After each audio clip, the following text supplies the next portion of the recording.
Welcome everybody to another Red Cord monthly event interview. We have a fantastic person that we're interviewing for this month of October. Our theme for this month is the spiritual battle within human trafficking. Vice President Ashley Chapman is with us today, but she's only joining by audio because she's still in Israel. And it's sometimes better for her to just be on audio and not visual due to internet connection over there. So say hi, Ashley. Hello. Hi, everyone. Still over here in Israel. But hopefully with the next interview that we do, I will maybe be back. Maybe not. No, it'll She'll be be October. back. So no, I won't be back either. Yeah, you've been in 2 months. She comes back in November sometime. So we'll see her here soon. But we have Tara Madison with us today. She is a survivor of human trafficking, and she is going to talk to us about a little bit about her experience with the spiritual battle within human trafficking. So, Tara, thank you for being with us today. Go ahead and just introduce yourself and tell us a little bit about you. Yeah, absolutely. So thank you so much for having me this morning. I really appreciate it. Yeah. Yes, again, my name is Tara Madison. I am a survivor of domestic U.S. sex trafficking. I've been working in the anti-trafficking field for around 7 years now, doing direct service with survivors in the form of case management, advocacy, and mentorship. I currently am the coordinator and mentor for Rebecca Bender Initiative's Elevate Academy, where we serve over 700 survivors around the United States and in 9 countries. We provide support services like mentorship, life coaching, community support meetings, and we also offer online education in trauma healing and professional development. I've done direct service work internationally too with a few organizations in countries like Cambodia and Haiti. And I do a lot of blog writing and activism and just all around wear a lot of hats in the anti-trafficking movement. And just kind of a fun fact, prior to my work in anti-trafficking, I did spend 20 years as a tattoo artist, and my husband and I still own a tattoo shop today. Awesome. Well, that is a fun fact. Yeah. That is a fun fact. Well, we're huge fans of Rebecca Bender. Like, who isn't, right?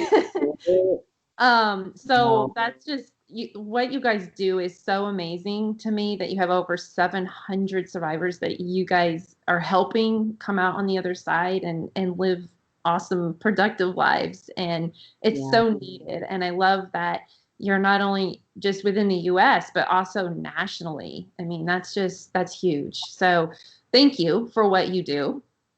So needed.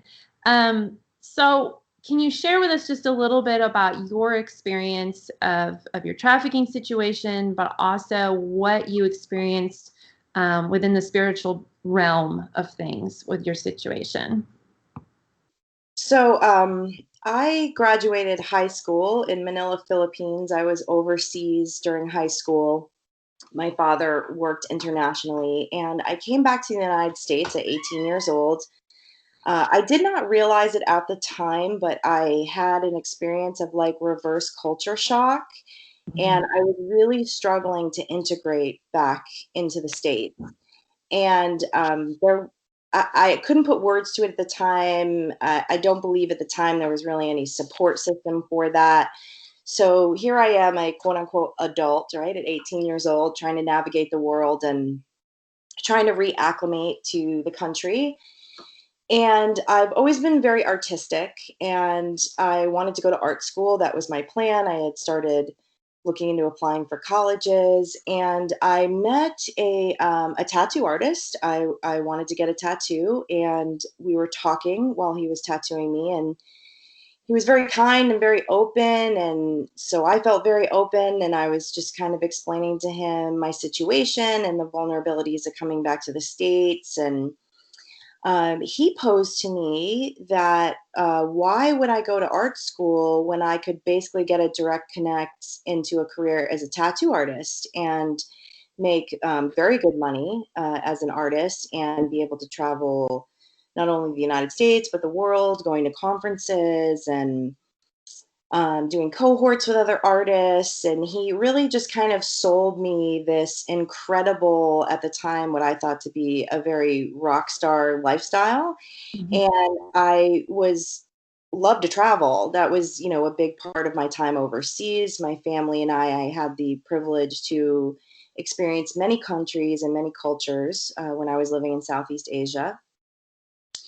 And so we parted ways, and eventually he just started calling me and started connecting with me on a more regular basis. And he was sending me gifts and really encouraging me that he felt like the tattoo industry was for me. And so this was about a 6 month process. And then at that 6 month mark, he offered me a job, to which I immediately took. And I moved to the Midwest of the country and started working at one of his multiple tattoo studios. And he posed to me that because I was an apprentice and I was going to be his apprentice, he wanted to take me out on the road. He did a lot of circuits of tattoo conventions, motorcycle rallies, large events, sporting events that had vendor situations. And of course, I was absolutely elated about the idea of getting back into trafficking. And it wasn't that long, I believe it was about 3 shows in, that I realized why he really hired me and what his intentions were. And his intentions were to traffic me. And so, as you can see, when we talk about spiritual warfare, I had some vulnerabilities at the age of 18.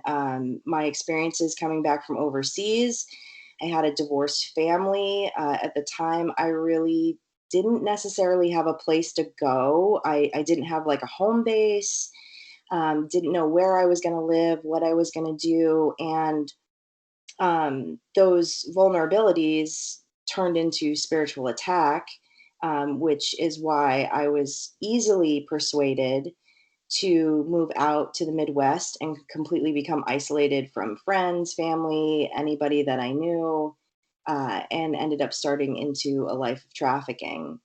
So that was spiritual attack happening when I was younger. I do believe that there's kind of a greater, broader perspective of of spiritual attack when we just talk about trafficking as a whole and kind of what we're seeing in our country.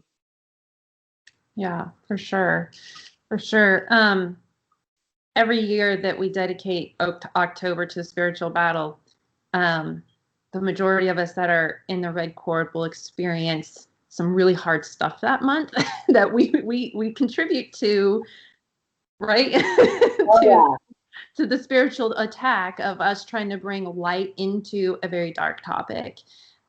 Just last weekend, we had our annual night of worship, where every year we have a whole night that we bring in a lot of our local singers and artists from our church community to sing worship music, and we pray, and it's all focused on our Lord and Savior Jesus and fighting the spiritual battle. And I can tell you that every year that we are planning this, it's just left and right. Where all of us are getting things that are just they're hard, and we know every year that be prepared. Here it Yeah. comes. So at Rebecca Bender Initiative and Elevate Academy, we have a full-time prayer director on staff. And at the end of the day, I have to tell you, her position is probably the most important position on our team, because doing this work full time and the victories that we are so blessed with, that we see with survivors, not only does it feel like our organization is under regular attack, but our members are also. And you know how that goes. It bleeds into our families. Our families become under attack. Our health, Yep. our well-being, our joy. The enemy really likes to steal joy. And so, yes, I mean, I think when you're bringing the dark to the light, and you're the one that's kind of in the trenches and getting down in the pits, that it's really important to know that spiritual warfare is real, and what are you going to do to what tools are you going to pick up to attack it to the best of your Right. Right. ability. Yeah. Did you ever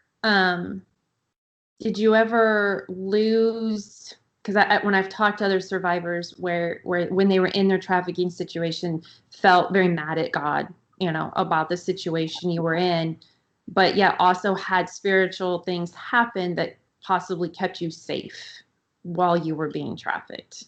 Oh, absolutely. So I spent 6 years being trafficked, which is actually quite a long time. There's a pretty Yeah. short expiration date on it, unfortunately, for many tragic reasons, whether it be overdose, mental breakdowns, death from a buyer or a trafficker. Mhm. And so actually, my spirituality was one of my vulnerabilities, definitely, that would have led me into trafficking. This is very transparent, but my parents divorced when I was like around the third or fourth grade. And up until that time, we were very active in the Catholic Church. My mom was even my Sunday school teacher at one point. And when my parents got divorced, we got asked to leave the church. Mhm. My mother and I specifically. My father wasn't going to the church anymore, and my mom, of course, became very heartbroken and very bitter about that. She felt very abandoned by her support system at the time. And so growing up, yes, I was already mad at God, I think, before trafficking, and just felt shame and rejection, right? Those things that Yeah. the enemy loves to bring into play. And so spirituality was not, personal spirituality was not in play during the time of my trafficking. But looking back, there's no question that the Lord was protecting me. I mean, that's the only thing I can equate to the fact that I'm alive, really. Mhm. And there were people that filtered in and out of my life. Actually, there was one gentleman in particular who was a biker who would go to all the motorcycle rallies around the country. And I had tattooed him at one point, and I never shared my story with him. He didn't know what was going on. But obviously, the spirit was discerning that something wasn't okay. Like, why was this young girl out on the road with all Yeah. these, older people, and, just being a complete kind of vagabond and traveling around the country, and being around all these hardened like motorcycle club characters, and he would check on me at every show that he showed up, and he would pray for me, and he would pray with me. I'm gonna get a little emotional. I haven't thought about that in a long time. Yeah. Yeah. His name was John, and yeah, he would pray with me and pray over me, and just always, if he saw me, ask me like, when was the last time I ate, and did I need a meal, or. And so there were a few people definitely over the years that I felt like, at the time, I wasn't even aware of, but that were giving me covering. Yeah. Wow. Wow, Yeah, that's awesome. That's awesome. yeah. Yeah, those angel wings behind the biker, right? Yeah, exactly. And you have to remember, I'm in my 40s now, so I was trafficked in the 90s, and no one talked about trafficking. No, it wasn't The a thing term until didn't even 2000, exist. right? Yeah, I mean, the term didn't even exist. I didn't even identify as a survivor of trafficking until 2014. Now that's Really? spiritual warfare also. Wow. Um, Unfortunately, we're living in a time and a place where there's so much fake news and sensationalism in the media, that not only is it making it difficult for your average pedestrian to identify trafficking, but it also is making it where survivors are not identifying. Agreed. With what Mhm. I knew in the early 2000s, as far as what did trafficking look like, which were through movies and the media, I never associated myself as a trafficking survivor. I went a lot of years of feeling so isolated and separated from the rest of the world, and just feeling like I had like a disease that had no diagnosis. Like there was something wrong in my spirit, and I couldn't put a complete finger on it. Like I could tell you that I was in an abusive relationship, but that was about it. And we know that the enemy loves to isolate uh, Oh, that's people. power.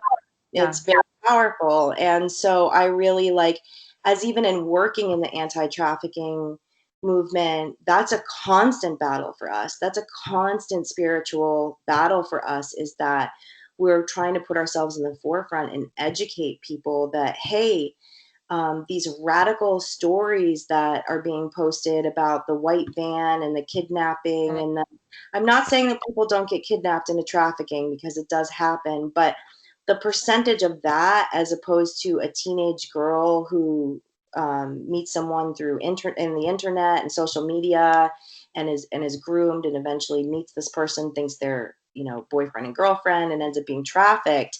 That's the United States domestic trafficking scenario that is real, that we see the most of. Absolutely. And I would agree with you. We've spent, I feel like, the last 3 or 4 months doing nothing but putting out misconceptions of what human trafficking is. And that's our whole mission of the Red Cord. We're a preventative organization to educate people appropriately about what human trafficking is. And we still hear it's kidnapping. We still hear it's the creepy guy with the white van. And Ashley and I always tell people, if it was that easy, if it was the creepy guy with the white van on the playground, that's where we would be. That's where we would be if it was that easy. And you're right. And that's one of my other questions to you is, what is one thing that you want community members, viewers that are watching this, what do you want them to understand from your vision of, because we hear this a lot, hidden in plain sight, right? Like you weren't held captive in a basement chained to a bed. But you were everywhere. I mean, you were where a lot of people were at, and yet never, identified, if you will. Yeah, I was literally around hundreds and thousands of people every weekend, like Right. city to city. And again, what we're talking about, what we're facing today, does look differently than what I experienced in the 90s. And this right here is what's in plain sight. Is this device. The best thing I can tell anyone is, parents and grandparents especially, I know your children have a learning curve over you with technology, but you must learn. And there are, if you do your research, there are lots of tools out there. There are lots of great applications out today. There's one called Bark. Yep. That has tons of trigger words for phone monitoring. Shared Hope International has some really good information on their website about protecting your children.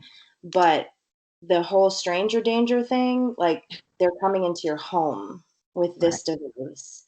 And I spent 4 years working in direct services with survivors of sex trafficking that were juveniles. I worked within the juvenile justice system and worked with children ages 12 to 17.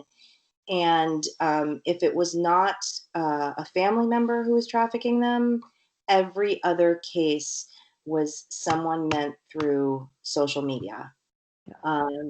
We really, in one way, it's really great that the level of communication we have nowadays, and we're able to do things like this, right? In the middle of COVID, we're Skyping and educating people.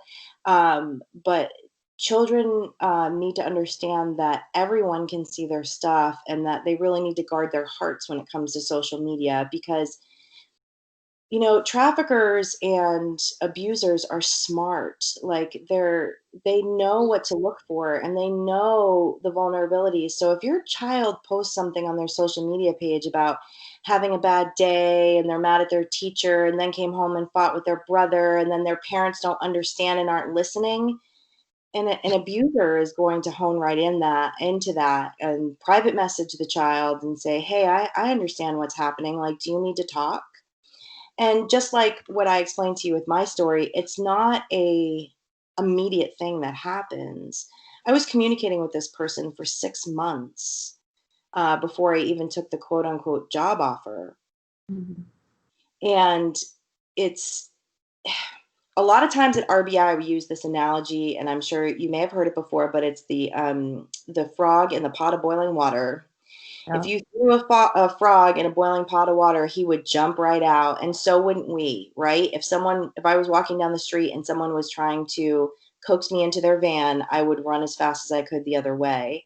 But when you put a frog in a pot of water and you just slowly turn on the heat and slowly turn it up and slowly turn it up. They don't even realize their core temperature is going up, their boundaries are being stretched, and they will literally boil themselves to death. And as strange as that is, it's a good scenario to what happens in trafficking and what happens in the grooming process. And so the spiritual warfare in that, of course, is the spiritual warfare within our families. We need to protect our families. Those hard conversations need to be had with our kids. Maybe let's go back to having dinner together at least, right? So that we can discuss our days, and people, kids can let you know what's happening in their lives, and vent, so that they're not looking to strangers for that love, for that validation.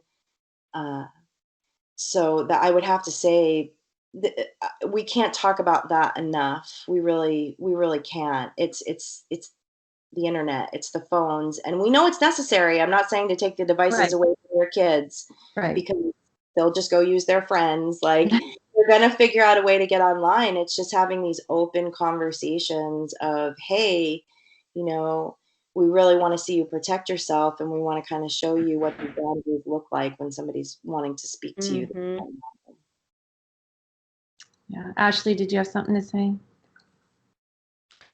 Well, I was just thinking, I mean, what absolutely amazing story. I'm very inspiring. Thank you so much for sharing that with us. I mean, we really do appreciate you taking the time to do. Well, I noted, about when it comes to trafficking, it's not so much of like the physical damage that's going to last, but it's that spiritual damage. That's the hardest thing to heal from. Because I think because we are spiritual beings, spirits and bodies. But so talking to someone who, let's say that they might be coming in contact with someone who is in the trafficking world, what is something that you would suggest that they do to be spiritually sensitive to the needs of a potential victim or someone who's really vulnerable? Are you talking from like a service provider perspective, a family perspective? I think we could probably just do general public, family, because I think that's probably the majority of our audience that's going to be listening to this. Sure. But yeah, what's something that they need to be? Because I mean, oftentimes we think of, and we hear it oftentimes when we hear about people first learning about victim stories. They're like, well, why didn't they just do this? Why didn't they just do that? Well, why did they relapse?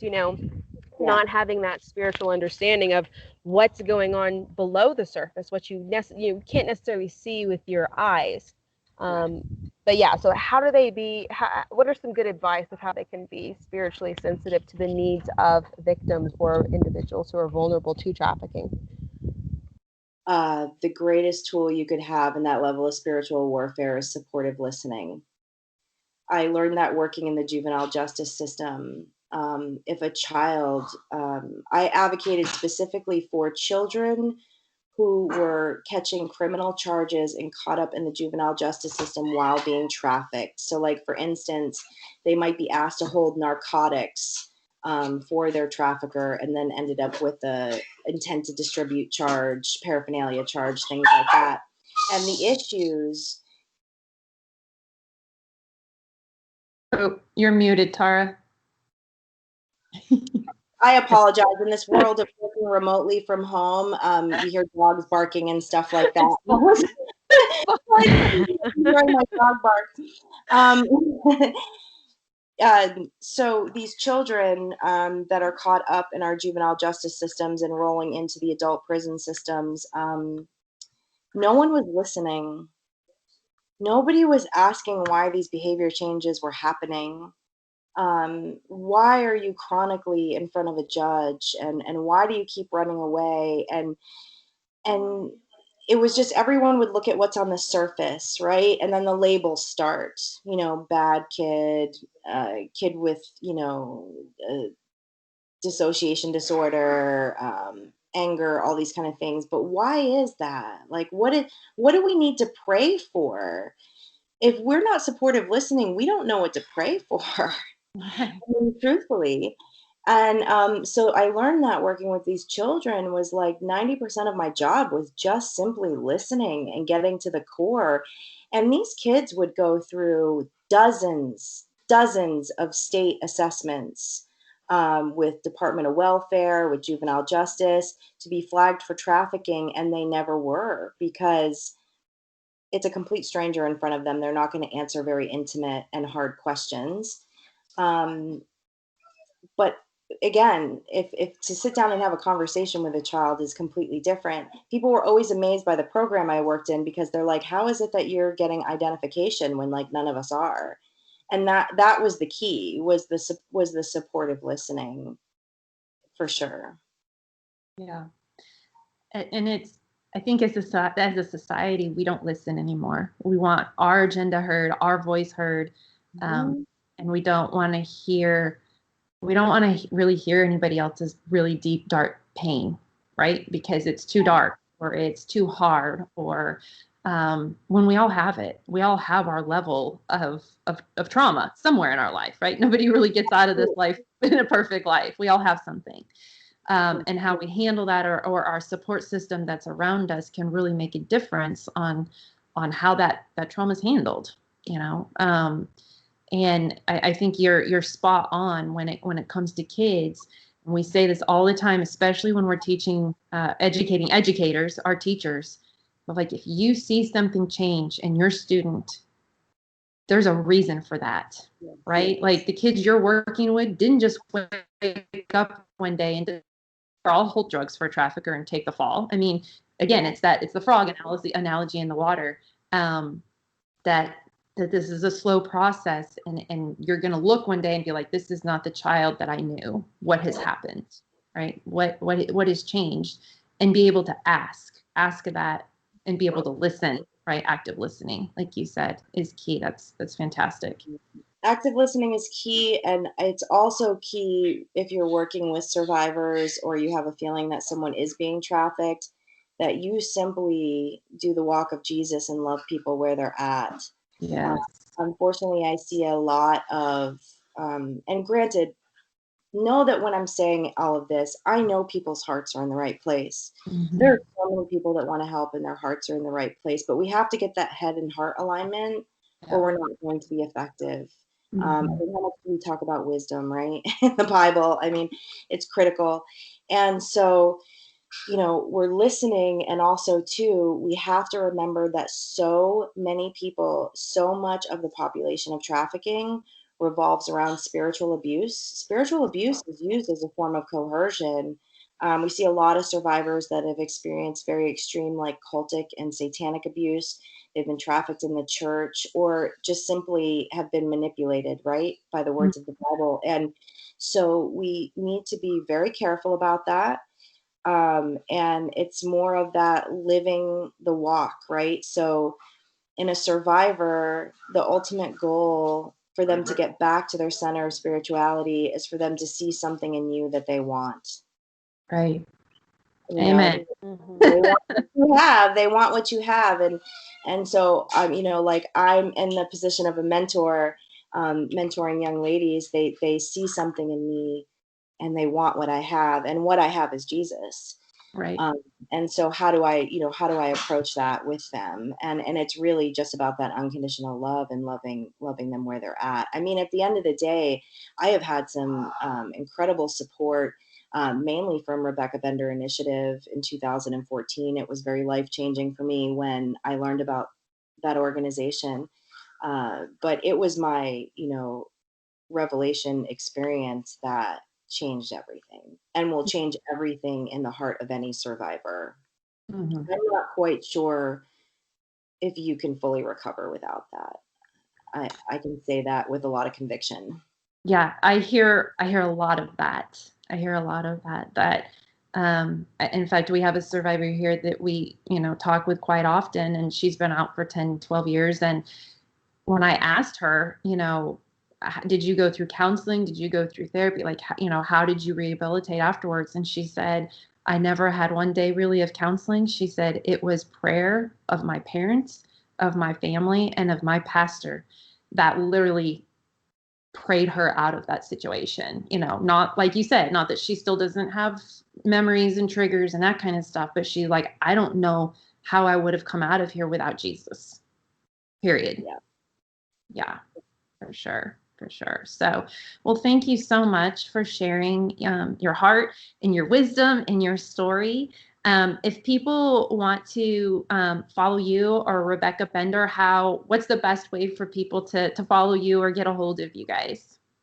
Yeah, so elevateacademy.org, RebeccaBender.org, and on Instagram, it's I am Rebecca Bender, Okay. and Facebook Elevate Academy. So if you hit Elevate Academy or Rebecca Bender, you're gonna find us. So, and please come check out the work that we do. We really, just like the Red Cord, we focus a lot on education and professional development and just nurturing the dreams of survivors, because we want people to know that there's life after trafficking. Yeah. We want to do the healing work. We want to walk through the spiritual battles with you, because we know that God put a purpose in your heart that is so big. And you know, if there's any survivors listening, you've had so much spiritual attack, and we want to see you out on the other side, because Yeah, God has something big for all of us. absolutely. Absolutely. It to see people on the other side of it, that the life that they're living that God really designed for them, always just brings me to tears almost, really, um to see that transformation and see that happen, that they're living the life that God really designed for them. And it's such a beautiful thing. I'm sure you guys get to see it all the time, I'm sure, of watching the process, and then all of a sudden you look back and you're like, wow, what a beautiful thing to be able to witness. So, Ashley, did you have anything else you wanted to say before we wrap it up here? No, I think we covered, oh wow, that was a lot of ground that we covered. I think it was really, really good. The only thing I can think of is one of my favorite songs right now is, I forgot who it's by, but the main lyrics of it is, "We were meant to be free." To love and be loved. It talks about basically how that's the plan that God has for us. And yeah, it's just amazing to hear the testimony of someone who has seen that redemptive power of Jesus. And not only just has it, but you want to turn back and you want to give it to others. So again, thank you so much, Tara, for spending some time with us. We really do appreciate it. But yeah, no, I think we covered a lot of really good ground. Thank Yeah. you so much. Thank you for having us this morning. And we Yeah. really respect the work that you're doing also. Please keep on keeping on the education front. It's so needed, and we're grateful for what the Red Cord is doing too in the anti-trafficking movement. Thank you. Oh, absolutely. Well, stay in touch, and because you're in Florida, correct? Yes, I am. Yeah. Okay. I see your sunny weather outside there. Yeah.